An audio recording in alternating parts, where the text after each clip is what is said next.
जय भोले की हर हर महादेव बम बम भोले। आज मैं आपको सुख सागर छठे स्कंद का 5वां अध्याय सुना रही हूँ। तीरथ हरिसर परग इक सिंधु अमुनिद कूल तप हित गे हरौ सौ गण सिर धर पितु पद धूल। नारद जी की सीख सो गई वैराग्य तुरंत दक्ष सुतों ने प्रजा कर त्याग्यो मोह तुरंत। मुनिवर कहु पुनि दक्ष ने दीन प्रबल एक शाप अति उत्तम कही मुनि गयो रोक मानसिक ताप। सुनी श्री सुखदेव जी बोले, हे राजन, दक्ष ने उस अपनी स्त्री अशेकनी के हर्षव नाम के 10,000 पुत्रों को उत्पन्न किया। हे राजन, समान वृत्ति वाले उन पुत्रों को पिता दक्ष ने जब संतान करने के लिए आज्ञा दी तो वे पश्चिम दिशा को चल दिए। वहां पश्चिम में नारायण सरोवर में उन्होंने स्नान किया। स्नान करते ही उनके मैल धुल गए और वह बड़े प्रसन्न हुए। प्रजा के बढ़ने के लिए उग्र तपस्या करने लगे। तपस्या करते हुए एक दिन उनके पास नारद जी आकर बोले, हे हर्षो, पृथ्वी का अंत बिना देखे तुम बालकपने की बुद्धि से कैसे संतान उत्पन्न करोगे? दुख है कि तुम लोग इस बात को बिना जाने ही सृष्टि करने के लिए व्यर्थ तप कर रहे हो। एक राज्य ऐसा है कि जिसमें एक ही पुरुष है और एक मार्ग है जिनके निकलने का रास्ता नहीं है। एक ऐसी स्त्री है जो बहुरूपिणी है। एक ऐसा पुरुष है जो अभिचारिणी स्त्री का पति है। एक ऐसी नदी है जो दोनों तरफ बहती रहती है। एक ऐसा घर है जो 25 पदार्थों से बना हुआ है। एक ऐसा हंस है जिसकी कथा बड़ी विचित्र है और जो संतर्त घूमता रहता है। हे मूर्ख हर्षो, जब तक सर्वज्ञाता अपने पिता की आज्ञा को समझ न लोगे और इन पदार्थों को जान न लोगे, तब तक कैसे सृष्टि कर सकोगे? श्री सुखदेव जी बोले, नारद जी की इस प्रकार की कूट वाणी यानी गूढ़ रहस्य युक्त वचन को सुनकर हर्षव अपनी बुद्धि से विचरने लगे।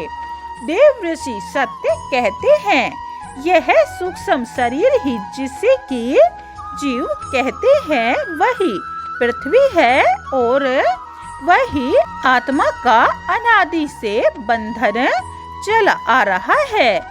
इसके अंत यानी विनाश देखे बिना मोक्ष के अनुपयोगी आसक्त कर्मों के करने से क्या लाभ होगा?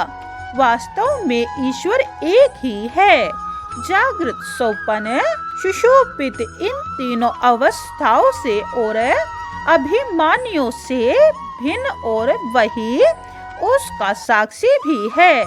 वही सबका आश्रय है, परंतु उस ईश्वर का आश्रय कोई नहीं है। वही भगवान है। उन भगवान के देखे बिना और भगवान को न समर्पण किए हुए कर्मों के करने से क्या लाभ? मनुष्य जिस प्रकार बिल रूप पाताल में घुसकर यहाँ से नहीं लौटता, उसी प्रकार जीवात्मा परमात्मा को पाकर फिर संसार में नहीं लौटता। अतः उस स्वयं ज्योति ईश्वर के जाने बिना आसक्त कर्मों से क्या लाभ? यह बुद्धि ही सत्वादि गुणों के धारण करने वाली अभिचारिणी स्त्री के दृश्य है। इसके जाने बिना आसक्त कर्मों से क्या लाभ? यह माया ही एक नदी है। तपस्या, विद्या आदि इसके किनारे तट है। इसका बहाव सृष्टि और प्रलय दोनों ही ओर है। इसके स्वरूप विचार किए बिना माइक कर्मों के करने का क्या लाभ। 25 तत्व ही घर है, पुरुष उसका आश्रम आश्रम है। यह बात न जान कर कर्म करना व्यर्थ ही है। भगवत तत्व बनाने वाला शास्त्र ही हंस है। यह हंस बंद मोक्ष और जड़ चेतन को पृथक करके दिखा देते हैं। यह काल ही एक चक्र है। यह लगातार घूमता ही रहता है। इन सब के जाने बिना आसक्त कर्मों के करने से क्या लाभ। हे राजन, हर शवों ने एक मत से यह निश्चय कर नारद जी की परिक्रमा करके उस मार्ग का आश्रय लिया, जिससे कि फिर कभी लौटते ही नहीं। देव ऋषि नारद जी भगवान के चरण बिंदों में मन लगाकर लोकांतरों में भ्रमण करने लगे। दक्ष प्रजापति नारद के द्वारा पुत्रों का इस प्रकार चला जाना सुनकर अपनी उस संतान का सोच करते हुए बड़े दुखी हुए। फिर ब्रह्मा जी के समझाने पर शवलाशव नाम के 1000 पुत्रों को पैदा किया। वे भी प्रजा की सृष्टि के लिए पिता से आज्ञा पाकर उसे नारायण सरोवर को चल दिए। उस सरोवर में स्नान करके ब्रह्मा का जप करते हुए तपस्या करने लगे। जल पीते हुए, वायु का भोजन करते हुए, हरि भगवान का पूजन करते ओम नमो नारायण इस मंत्र का जप करने लगे। हे राजन, नारद जी उनके भी पास आकर पहले की तरह कूट वाणी कहने लगे। हे शवशलाशव, जो अपने भाइयों के मार्ग पर चलते हैं वे मरुद गणों के साथ आनंद करते हैं। ऐसा कहकर नारद जी वहाँ से चल दिए और वे भी भाइयों के मार्ग को चल दिए, जो कि आज तक नहीं लौटे।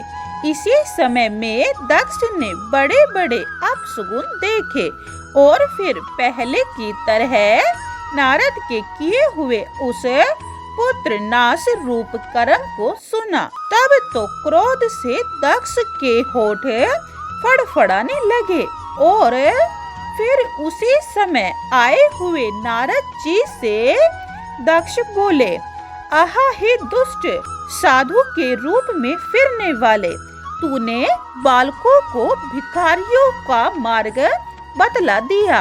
3 ऋणों से उदीर्ण न होते हुए उन बालकों के दोनों लोक ही नष्ट कर दिए।